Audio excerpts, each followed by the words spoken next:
రాష్ట్రపతులకు చిత్తశుద్ధి ఉంటే రద్దు చేయాల్సింది కుల వ్యవస్థనే. కుల వ్యవస్థను రద్దు చేయండి. రద్దు కావాల్సింది ఎస్సీ హోదా కాదు. ఈ దేశంలో రద్దు కావాల్సింది కుల వ్యవస్థ.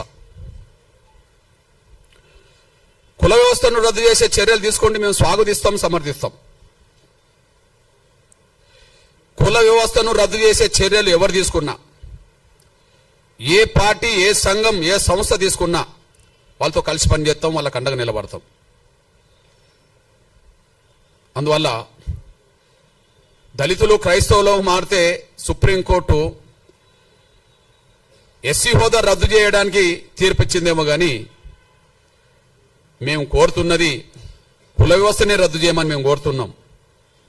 ఆ కుల వ్యవస్థను రద్దు చేయడానికి ఎవరు ముందుకొచ్చినా వాళ్ళతో కలిసి పనిచేస్తాం, వాళ్ళకి అండగా నిలబడతాం. ఎందుకు ఆ మాట మాట్లాడుతున్నామంటే ఈ దేశ కుల వ్యవస్థలో అత్యంత బాధితులం దళితులమే. ఈ దేశ కుల వ్యవస్థలో అత్యంత బాధితులం దళితులమే. పశువుల కంటే హీనంగా చూడబడ్డది ఈ దేశంలో కుల వ్యవస్థలో దళితులే.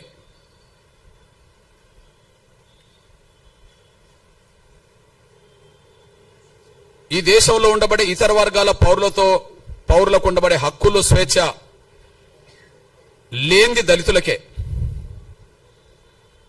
కాబట్టి కుల వ్యవస్థ బాధితులం కాబట్టి, కుల వ్యవస్థలో ఎక్కువ బాధితులం కాబట్టి,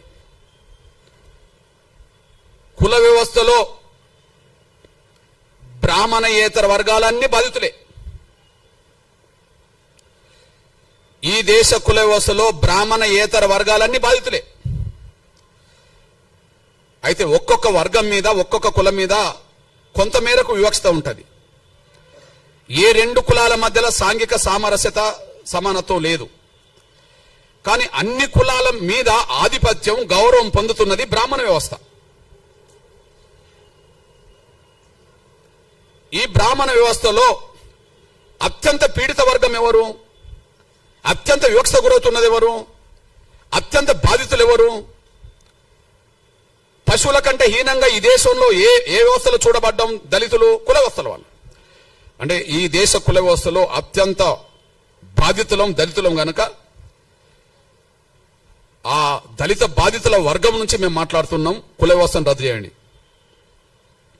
ఎస్సీ హోదా కాదు, కుల వ్యవస్థను రద్దు చేయమని మేము డిమాండ్ చేస్తున్నాం. కుల వ్యవస్థను ఏ పార్టీ సమర్థిస్తుందో బహిరంగపరచమనండి. అస్పృశ్యత అనేది ఏ వ్యవస్థ నుంచి వచ్చిందో రాజకీయ పార్టీలు బహిరంగపరచాలి. ఈ ప్రపంచంలో ఎక్కడ లేని అస్పృశ్యత ఈ దేశంలో ఏ వ్యవస్థ ద్వారా వచ్చిందో బహిరంగపరచాలి. కుల వ్యవస్థను సమర్థించేటోళ్ళంటే కుల వ్యవస్థను సమర్థించిన వాళ్ళే. కుల వ్యవస్థను వ్యతిరేకించిన వాళ్ళంటే సమానత్వాన్ని కోరుకున్న వాళ్ళే.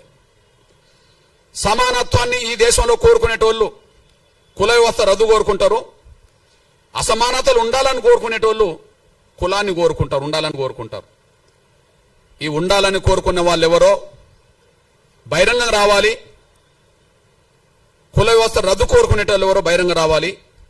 అది సంస్థలైనా, వ్యక్తులైనా, రాజకీయ పార్టీలైనా ఎవరైనా ఈ విషయంలో బహిరంగ రావాలని డిమాండ్ చేస్తున్నా.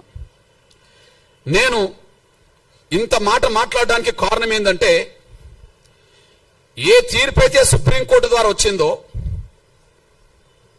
ఒకనాడు సుప్రీంకోర్టుకు చీఫ్ జస్టిస్ గా పనిచేసిన మన తెలుగు ప్రముఖుడు, ఒకనాడు సుప్రీంకోర్టుకు చీఫ్ జస్టిస్ గా పనిచేసిన మన తెలుగు ప్రముఖుడు, మాజీ చీఫ్ జస్టిస్ కోకా సుబ్బారావు, మాజీ చీఫ్ జస్టిస్ కోకా సుబ్బారావు